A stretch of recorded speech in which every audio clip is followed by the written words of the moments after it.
There is the material aspect of life and the consciousness aspect of life. And some philosophers and scientists say that consciousness comes from the functioning of the body. But there are many questions that are left unanswered when you take this angle. So I dive deep into what is consciousness, because consciousness is primary. Without consciousness, we don't know anything, we don't experience anything. Without consciousness, we don't feel love, we don't feel miracles, we don't feel pain, we don't feel joys, we don't understand anything.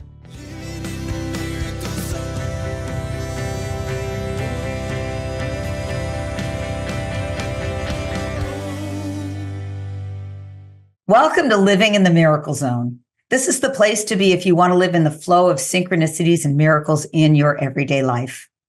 I'm your host, Marci Shimoff. I'm a #1 New York Times bestselling author. I'm a teacher in The Secret and the creator of the worldwide program, Your Year of Miracles. And I have spent my life studying happiness and miracles. And in this podcast, we bring to you extraordinary stories that will inspire you and groundbreaking miracle tools that will show you how you can live your most miraculous life. And it is my heartfelt intention that we have a fabulous time together. So welcome to the Miracle Zone. And today I am thrilled. I'm thrilled because I'm joined by someone I have for decades admired and gotten to access his brilliant wisdom, and that is the wonderful Dr. Tony Nader. So, Dr. Nader, I am so happy to get to be here with you today. Thank you. Marci, thank you. You're very kind. It's my joy and honor and pleasure to be with you. Well, I got the great pleasure of interviewing you a few years ago, and I have to say it was one of the most fascinating and enlightening conversations. So I'm delighted to be back with you today, as I know that there's so much more extraordinary wisdom that you have to share. So let me formally introduce you to people who may not know of you and your amazing background. So Dr. Tony Nader is a medical doctor. He was trained at Harvard and Massachusetts Institute of Technology, MIT. He has a PhD in neuroscience. He's a globally recognized expert in the science of consciousness and human development. And Dr. Nader's training includes internal medicine and psychiatry and neurology. And really, he has spent his life researching the full potential of the human physiology and mind. And Dr. Nader has worked with the greatest thinkers, the greatest scientists and doctors in the world today, sharing how we can live our full potential. And he answers the deepest questions about life. He's received numerous awards for his remarkable contributions in human development and environment and education and health. And for many, many decades, Dr. Nader worked very closely with Maharishi Mahesh Yogi, who is the founder of the Transcendental Meditation program, also known as TM. And in 2008, Maharishi named him the head of the Transcendental Meditation organizations around the world. He has been the successor to Maharishi, which he has been leading ever since then. And Dr. Nader is a best-selling author of One Unbounded Ocean of Consciousness, and his fabulous new book is Consciousness is All There Is. And so you have quite a remarkable, amazing background. I got to know you because I started TM when I was 16 years old. And it changed my life. And in fact, I don't think I've ever shared this in the podcast, but I got my undergraduate degree from Maharishi International University, where everyone there, the students and the faculty and the staff, everyone practiced TM, Transcendental Meditation. It was an amazing place. I think it's probably the only university in the world where the education is based in the study of consciousness. And so Dr. Nader has been an icon in my world. He is a brilliant mind and a very, very expanded being and such a deeply, deeply good person. And so it's very special to get to have you here. Wonderful, Marci, wonderful.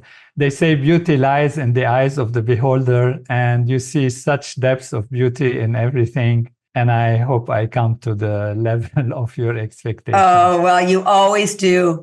And it's who you are. So, Well, in this podcast, we talk about how people have come to live a miraculous life. And I know, maybe we could start by having you tell us the story of how you went from a young boy from Beirut, Lebanon, into living this miraculous life that you now live, leading people in consciousness.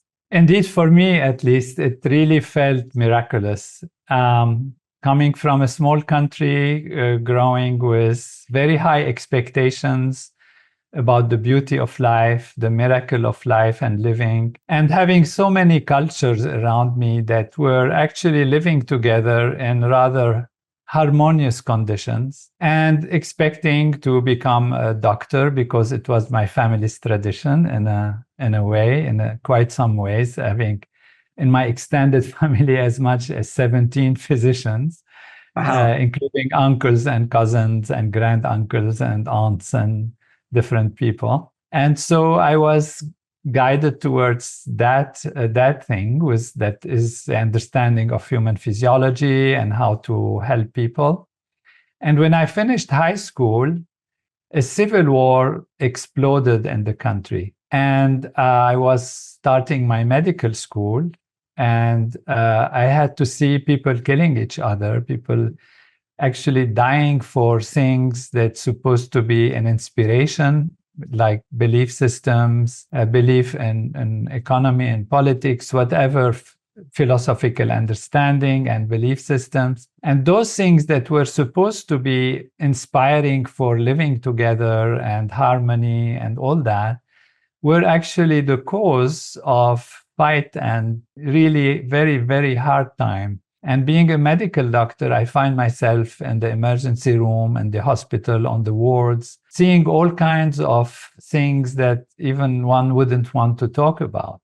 So the serious effects to the family, and not only the family, all my friends and the environment, and even the whole understanding of life and living and the purpose of being here and why we do that, led me to very profound questions about the reality of existence, why we are here, why we do these things, what can be done about it. So I thought by studying the human physiology and medicine, I will come to answers, because I thought that everything was actually coming from a physical material reality that builds on itself and then becomes our nervous system, and then consciousness as if emerges from that, and then we have thoughts and feelings and behaviors. And so if we fix the chemistry and the biology, we might be able to fix the mind and the awareness and the decision making. So I studied this from that side, but I found that medicine didn't have enough really knowledge of that part of our reality. So I went into psychiatry for a while, but it was also dealing with disease and mental illness. And then I was really lucky to be accepted at MIT, because I thought if I do research myself, then maybe I'll find something from the neuroscientific perspective. I was also accepted at Harvard in the neurology department. And again, I found there are beautiful things that are available in these fields of neuroscience and neurology and psychiatry, but they didn't answer the big questions. And they didn't really look into the meaning of life, why people truly make decisions like that. Why do we suffer? Do we have freedom? Is it all determined?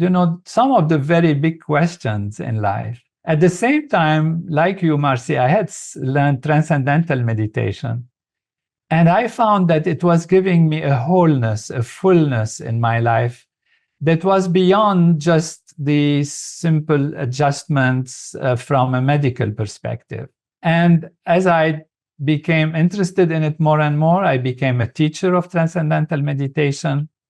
And that propelled me into trying to see what can be done from the mind level, not only from the physical, medical level, but from the level of consciousness, from the level of awareness. And here is where I truly discovered the miracles of life, the true miracles of life. And I was lucky, again, that is a big miracle for me, to be with Maharishi Mahesh Yogi and to be trained by him when I completed my studies and my research and my fellowship in this medical field, and to study things from actually the consciousness perspective. So first I thought there were two things. There is the material aspect of life and the consciousness aspect of life. And some philosophers and scientists say that consciousness comes from the functioning of the body. But there are many questions that are left unanswered when you take this angle. So I dive deep into what is consciousness, because consciousness is primary. Without consciousness, we don't know anything, we don't experience anything. Without consciousness, we don't feel love, we don't feel miracles, we don't feel pain, we don't feel joys, we don't understand anything. Imagine oneself without being conscious, like in coma or in a state of deep anesthesia. So it became clearer and clearer to me that consciousness is actually life, is what we call life. Without consciousness, we don't exist in a real sense. I mean, we can say that in dream or in sleeping, we don't have the same consciousness as in waking, which is obvious. But in sleep, it is still a state of consciousness because the body is conscious. If you make a noise or if something happens, the body wakes up, and that means it has sensed, it has detected, it was aware of something from a different level of awareness than the waking level of awareness. And also our body is always calculating and sensing things on subconscious level and deep level of consciousness. So consciousness is truly all permeating. And so my miracle in life has been to come also then to be given this responsibility on the level of transcendental meditation and all that for the whole world. So from where I was and the complications of life and the doom and gloom and the horrible things, when I was in Boston going on the streets when I first arrived there, I would look around and I would say, wow, is it possible that there is a place where bombs don't fall, where there is no fighting? Wow. And so I came a long way, and I'm really glad to be on a show where we talk about miracles. Well, I so appreciate you sharing that story. I'd never heard that story, and I so honor your interest in experiencing the truth of life, the depth of life, the biggest questions of life, because it would have been easy for you to go along as a doctor and just do the doctor thing, but you really cared about what is the meaning of life. And I feel equally blessed that I got to have the experiences of consciousness as a teenager. I became a teacher of Transcendental Meditation when I was 19. And I just have seen so much shifts in people's lives, including my own, from studying and experiencing a deeper level of consciousness. And so I talk about miracles. The dictionary defines a miracle as a surprise and welcome event that can't be explained by science and that's often attributed to divine grace. So we can't create miracles. They're a gift of the divine. But what we can do is we can create the conditions for living in the place where miracles happen. And that's what I call living in the miracle zone. And that's what we refer to as this field of unbounded awareness, of infinite, unbounded ocean of consciousness. And that's where the flow of synchronicity and freedoms come from. And when you are connected to that, you're in the flow. So I would love for you, from your perspective, to speak about the connection between consciousness and this living in the miracle zone. That's beautiful. It really comes to our deserving ability. I do not believe that the divine, the supreme, is disorderly or moody. I believe that it has a sense of perfection. It is perfection and orderliness and fairness and justice. And therefore, it would not give something without deservability, whether it is correcting something that needs to be corrected and that we experience sometimes as maybe a setback or even some pain or something like that, that is telling us something that we need to pay attention to in our life, or a gift of the divine, as you say, which we surrender to the will of the divine and see that it happens to us. But my belief and my study and my thinking about consciousness is that this can be part of a set of laws, a set of interactions, a set of relations that are logical, that are understandable, and that are really on the level of deservability.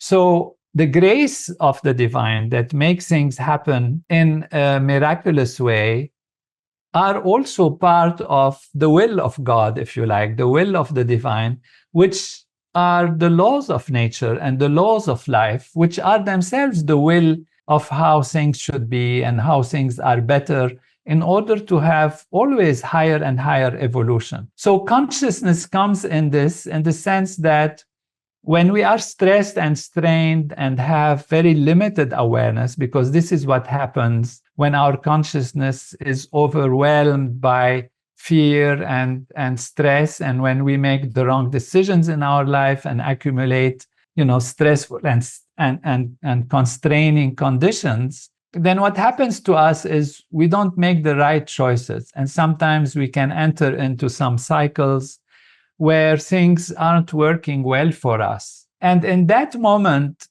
some people go back to themselves. They have a deep revelation, a deep sense of connectedness. And this is when you, in a sense, talk to the divine and inspire the divine. That's why in religions and belief systems, there is this coming back to the self, coming back to surrender to the will of God, coming back to asking for whatever forgiveness or support or help. And that is when the help can come.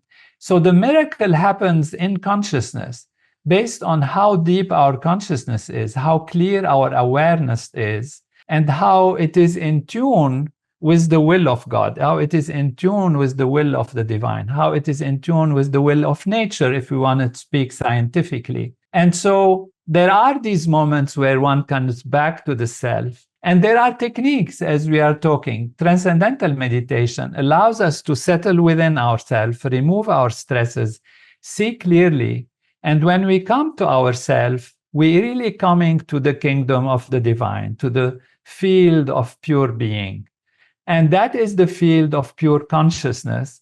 And from that field, we can make a difference on the surface level. Because after all our actions, all our decisions, all our conflicts or peaceful undertakings happen through our mind, through our awareness. So our consciousness is the basis of that. And how much we can see in terms of present, past, future, expanding our awareness to include as many people in our perception as possible, which means opening ourselves, our heart, to more and more and more of life itself, including everything in it, its environment, its trees, its people, its animals, and particularly its traditions, whatever they are.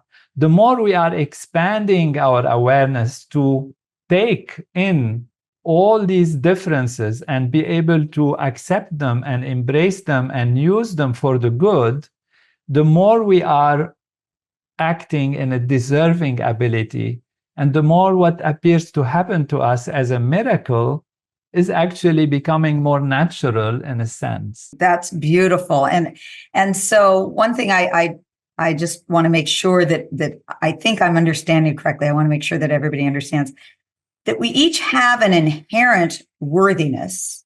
It's not about being worthy or unworthy, but it's about how aligned we are with the laws of nature, how aligned we are with the aligned consciousness and the depth of truth. And so the deservability is not about our inherent worthiness. It's actually about how the universe is kind of guiding us towards what is more expanded and true and conscious. How would you explain absolutely that? It's absolutely that. Because in my book, Consciousness is All There Is, I come to the conclusion that we are all that supreme consciousness that is the ocean of being, that is actually hiding itself as if within each of us. And so how can our inherent deservability be more than being actually the closest thing, the closest entities to the divine, because it is our essence, it is our being. And so, and there is no question that everything that happens, even if it looks like not always happy, not always joyful, it is actually guiding us in the direction. So it is the compassion, the love, the support from the forces of nature to correct us and guide us. We take the example, if a child has the hands dirty and they have dried mud on their hand, and then the mother or the father, whoever, the caretaker, wants to clean the hands, but it's a little bit painful because they have to rub it and all of that. So then the caretaker will actually wash the hand and clean it for the well-being of the child. And if there is, a wound or something and you put some soap, it's going to hurt a little bit. And the child will cry and feel it's unfair. And they might think, the caretaker doesn't love them, making them suffer. But the caretaker will do it anyway, because this is how you protect the child. This is how you guide them to be healthy. And so even the things that might happen that appear negative, ultimately they are alarms, they are indications that something has to be done. Even pain, without pain, we don't survive much longer because we would hurt ourselves. We would put our hand in the fire and we don't feel it because if there is no pain. So the system that has pain in it is just to tell us there are places you shouldn't go. There are places you don't put your hand. There are things you don't do. And all of this is part of the supreme compassion and love of the divine, wanting us to always grow and expand our consciousness and expand our happiness and awareness. Einstein said, one of my favorite Einstein quotes is that the most important question we can ask ourselves is this a benevolent universe? And the answer is yes, it is a benevolent universe. And even though things are happening that you think aren't what you would perhaps choose, it's always in your favor. Life is always for us, pointing us towards this greater state of awakening or connection to consciousness. So Consciousness is All There Is your newest book, as you've mentioned, and I love it.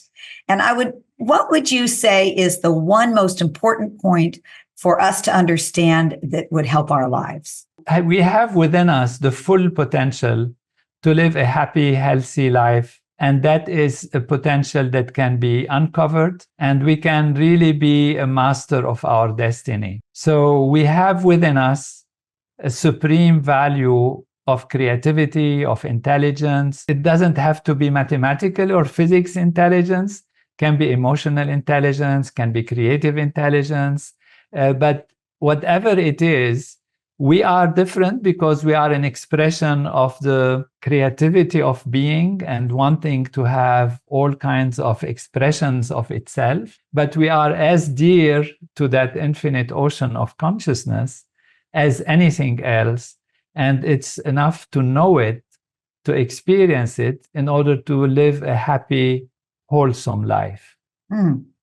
Well, I totally agree with all of that you said. And I'm just so thrilled that you put it together in this beautiful and important book. And I just have one last question for you. We live in such challenging times. And I know that a lot of people who are listening here really, they care about their own lives, of course, but we also care about the world. I mean, we're concerned about the environment and about the climate and about the crises, the wars, the political divides. So how does our individual consciousness affect the collective consciousness? If I'm doing this for myself, what is that doing for the world? It is a two-way interaction. The collective consciousness helps us, and we help, or we create. We are part of what creates the collective consciousness. I usually take the example of the human brain, which has 90 billion about neurons. And each neuron is actually a living entity that digests, that breathes, that reacts to environmental changes in itself. In a way, for me, it has consciousness. It's a limited consciousness, but it has consciousness. It is consciousness because the title of the book, Consciousness is All There Is. So animals have consciousness, trees have consciousness. And so I expand about consciousness, not that only human-like consciousness, but it could be animal-like consciousness, tree-like consciousness, and they don't have to be human-like. So we don't say, okay, the tree has a feeling about the future and is afraid of what's going to happen to it, and it has a sense of ego and it gets angry or like that. Although it can have some of these values, but it's much, much more limited. So consciousness is on a range. And now comes to the human dynamics. So when you put these neurons together, they create a consciousness. They allowed, let me say it more accurately, they allow us to experience a consciousness which is more than a single neuron by itself can experience. So one neuron experiences very limited consciousness. At 90 billion neurons together, they experience much broader level of consciousness. And that's what we call our human individual consciousness. Now, we are like neurons in a society. Although we seem like not to be connected as neurons are directly electrically or chemically connected, but we are profoundly connected with each other. And together, we create what is called collective consciousness, which is the result of the activity, the feeling, the thinking, the decision-making of all of us collectively. And so how do you improve this collective consciousness so that the collective behavior improves? Is by improving individual consciousness. The good thing that we have found through hundreds of scientific research studies is that when a small group of people are settled within themselves and practice this program of transcending, going back to the self, their mind settles down, like diving deep into the ocean of consciousness and reaching the bottom of the ocean rather than being tossed around on the surface as the waves or as situations and circumstances toss us around, but settle within ourselves. And when a critical number is reached, we have seen reduction in crime, reduction in conflict, reduction in accidents of the roads, reduction in hospital admissions, and many, many other positive factors that happen in society as a whole. So the good thing is we don't need everyone to start tomorrow meditating, but it's enough that some of us settle down within themselves, that we can see an improvement in society. And when there is an improvement in society, that also improves the individual, because we are ultimately very deeply connected, much more than what it appears on the surface. We really are the sap of life appearing as different aspects, but it's the same sap, it's the same feel, it's the same consciousness appearing in different forms and shapes and qualities and whatever abilities in different people. So we are deeply connected, and nothing that happens anywhere is left without having an influence on us.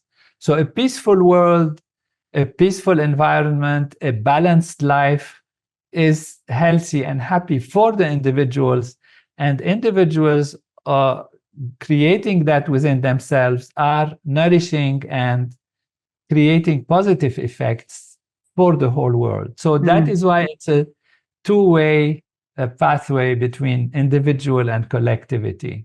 Yes, and it's such good news that we don't need everybody in the world to be at this deeper level of consciousness.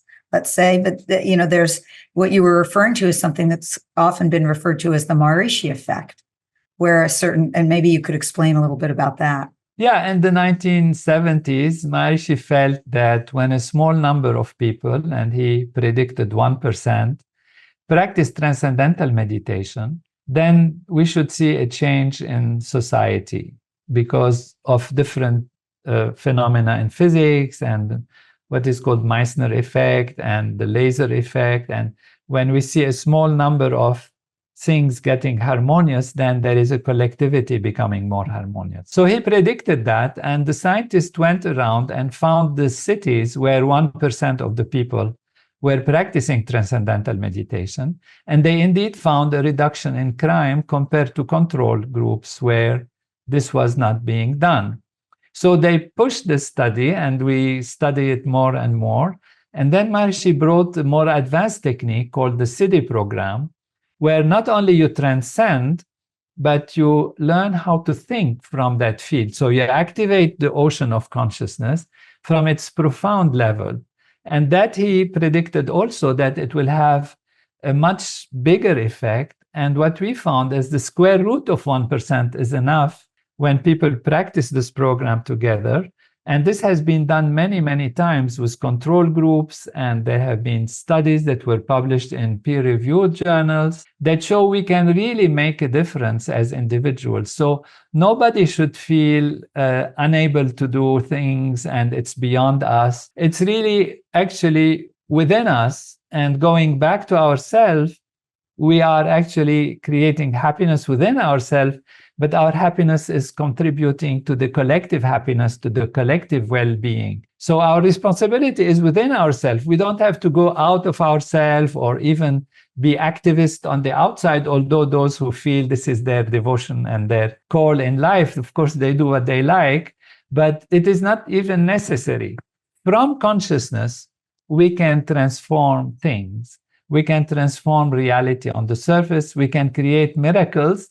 And they are called miracles in that case because people don't understand the mechanism of how it happens. Now, that is where the book comes, to try really to explain how miracles work, how our deservability increases, how we can make our life better, how we can see miracles happen in our life, and how we can create miracles on the social level, on the collective level. And that is something we can do. It is not left to, some good luck or some, unfathomable logic or reason, but it's something we can truly do. And that is just such great news that it is really within our, and not only is it within our power, I actually think it's why we are each here. It is the purpose of our lives to live in this way. And so I'm thrilled about Consciousness is All There Is, because it is the truth. And the book really shares it in such a way that is easy to understand and very inspiring and practical. And so as we close up, I just want to know if there are any other things you would like to share with us about your work, about Consciousness is All There Is, about anything we've spoken about. Miracles are real, and we can understand how they happen also. So it doesn't have to be outside the field of science. If we understand life as based on consciousness, then we can understand the process by which consciousness leads to phenomena that appear miraculous, because life is not just physical and material. Physical and material are only an appearance. And so understanding and experiencing consciousness can allow us to live a miraculous life. And everyone's birthright is to live a miraculous, beautiful, healthy, happy life. Thank you so, so much. You are such a bright light, a brilliant mind, bright light, beautiful heart. And I just always feel very uplifted in your presence. So I am going to encourage, of course, everyone to go get a copy of Consciousness is All There Is. You can find out more about Dr. Nader and his work at drnader.com. books.com. We'll, of course, put that in the show notes.